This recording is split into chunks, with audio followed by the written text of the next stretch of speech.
see at Coons Tyson's Toyota in Tyson's Corner. Tonight, coast-to-coast alerts heading into the 4th of July. Right now, more than 40 wildfires burning in the west. The largest fire tearing across 80,000 acres, destroying more than 100 homes. And the dangerous heat wave from California to Maine. Record-breaking temperatures. The new warnings tonight. Ginger Zee standing by. Race to escape. The rescue of 12 young boys and their soccer coach far from over. The group trapped for 11 days now, more than a mile inside a flooded cave. Rescuers struggling to get them out before the next storm hits. Could it really take months? Neighborhood lockdown, the deadly shooting outside an elementary school, a community terrorized, police telling residents, lock your doors.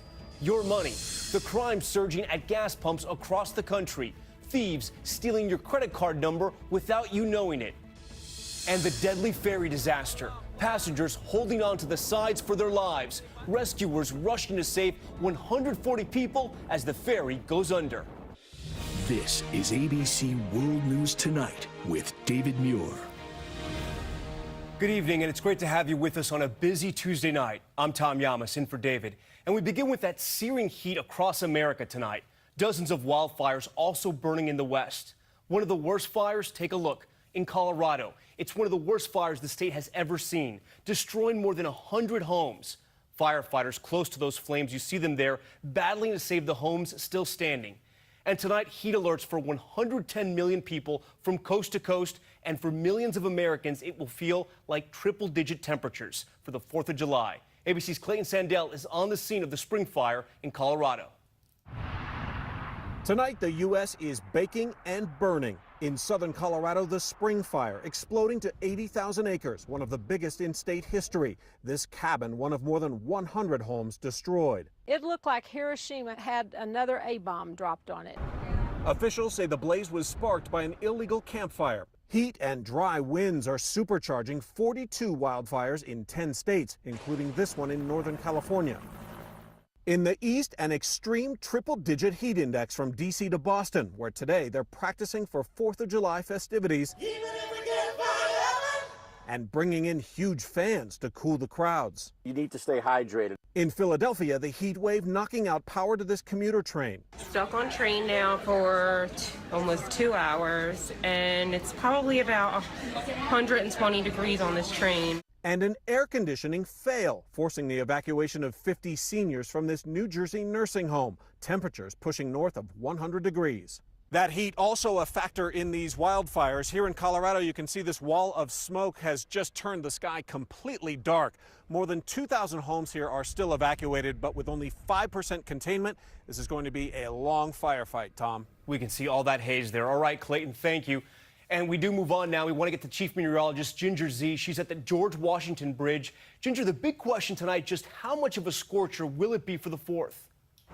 Thunderstorms have cut the heat and humidity around here, Tom, but Washington, D.C., Baltimore both had a heat index of 109 today, and you can see those excessive heat warnings that stretch across the nation, really from California to Maine. And let's focus in on the holiday itself on the 4th of July. The numbers are impressive and going to be sweltering from 106 in Boston back to St. Louis at 102. And finally, not good for the fires. Even hotter air coming at you. 101 for Los Angeles by the time we kick off the weekend, 114 in Phoenix. Tom? Just going to get tougher for those firefighters. All right, Ginger, thank you. We turn now to the Tense Cave rescue and the new headline tonight. Some say it could be months to get those boys out safely. That stunning image, the 12 boys and their soccer coach found alive, perched on a ledge deep underground. And now the treacherous rescue teams from around the world plotting a way to get the boys out. ABC's James Longman is there. Tonight, the pressure is on. We are coming. It's okay. It's okay. Many people are coming. Now that those 12 missing boys and their soccer coach have been found alive, with more rain forecast this week, the real test will be getting them out safely. After 10 days of darkness, the boys aged 11 to 16 are rail thin. The Thai Navy saying a team of 7 SEALs are with them, including a doctor and nurse. They've all been evaluated and are in good condition. These are the kinds of military rations that divers are swimming into the cave to give to the boys. Things that are protein-rich, full of nutrients to build up their strength so that they can get out, but also things that they can swallow because they've been so long without food. Above ground, teams are working to find a way to bring them home. None of the options is easy. One plan, teaching the boys, who may not know how to swim, to scuba dive. Workers fitting a mask on this boy, possibly testing equipment they would use in a water rescue. And here's what they'd face. The cave complex in the mountains of northern Thailand is about 6 miles long. The boys and their coach are here, a half-mile underground and a little over 1 mile from the cave's entrance, according to the British diving team who found them. To get there, divers had to navigate a maze of caverns and passageways, some with enough room to stand, others completely submerged, barely wide enough for scuba equipment to squeeze through. A treacherous journey that could take even the most experienced divers 6 hours. So you have to dive down and come up, and then you're back to rock climbing, really, or huge breakdown hills, and then the diving starts. If swimming the boys out is not an option, they may have to remain in the cave for weeks or months until the rainy season passes. But that poses risks too. The longer they remain underground, the harder it will be for them to readjust to life on the surface. Their anxious parents already imagining their return. This mother saying she can't wait to cook her son his favorite food, a traditional Thai omelette. And James Longman is outside that cave again tonight. And James, we just heard you report they could be in there for weeks or months. And now teams are working to set up a line of communication to those trapped boys? That's right, Tom. Rescue workers are putting down a phone line all the way into that cave. And the phone company told us originally they didn't have a cord long enough. But now they've managed to splice it so it is long enough, but still no word on when those boys are going to be able to speak to their parents. Tom? James Longman for us tonight. James, thank you. Back here in the States to the neighborhood on lockdown in a suburb of Kansas City. People told to lock your doors. Heavily armed police tracking down a gunman who shot 2 co-workers and then carjacked an SUV. Police say it all began with an argument at a construction site at a school that spiraled out of control. And tonight, one of those workers is dead. Here's ABC's Alex Perez. Just outside Kansas City today, moments of chaos and panic. Devising a shooting, possibly 2 patients. After a construction crew working on this elementary school playground got into a disagreement. One of the workers pulling out a gun, firing at 2 other workers. One of them in critical condition tonight, the other later dying. There was an argument that took place, and then next thing you know, there was some shooting. The gunman, identified by police as Anthony Grable, fleeing, leading police on a frantic manhunt, unsuccessfully trying to carjack one motorist. He is armed, and this is an armed carjacking. Before confronting another driver at gunpoint and stealing this black SUV. Authorities taking no chances, placing the surrounding neighborhood on high alert, warning residents, if you live in this area, please lock your doors. About 3 hours after the shooting, investigators are finally catching up with the suspect, pinning him to the ground, guns drawn, taking him into custody after he parked the stolen SUV outside the home of the person who owns the car, baffling even investigators. It's weird, I'll give you that. It is weird. Tom, the carjacking victim actually left his cell phone inside the car, and that's how police were able to track down the suspect, who's now been charged with premeditated first-degree murder. Tom? Alex, thank you. Next, the search for the next Supreme Court justice in high gear tonight. President Trump adding some names to his original short list, calling all of his possible choices outstanding, including 2 women now under consideration. ABC's Kira Phillips with what we're learning about those candidates. As the clock ticks toward his self-imposed Monday deadline, President Trump's list of possible Supreme Court nominees is expanding. And we're excited about who he's going to pick. ABC News has learned the president has spoken to 8 candidates, at least one of whom was not on his original list of 25. They are really incredible people. In so many different ways, academically and every other way. Several candidates have come for White House interviews, including Judge Brett Kavanaugh, who sits on the Court of Appeals D.C. Circuit. He's a former clerk of retiring Justice Anthony Kennedy. There are 2 women on the presidential shortlist, Judge Amy Coney Barrett of Indiana and Judge Joan Larson of Michigan, both former clerks of the late conservative icon Justice Antonin Scalia. They're also both Trump appointees to the Court of Appeals, recently confirmed by Congress. At their joint confirmation hearing, abortion took center stage. I would be bound by the precedents of the Supreme Court. I agree with Justice Larson. Judge Coney Barrett, perhaps getting the most attention, a former Notre Dame law professor. She's the mother of 7 children, 1 with special needs and 2 adopted from Haiti. Many conservatives have embraced her, but some Democrats have raised concerns the judge's Catholic faith plays an outsized role in her view of the law. When you read your speeches, the conclusion one draws is that the dogma lives loudly within you. Tom, as you saw, both Judge Larson and Judge Coney Barrett once said they would respect the Supreme Court precedent of Roe versus Wade. And the big question now is, would they be willing to overturn that precedent if they are confirmed to the High Court?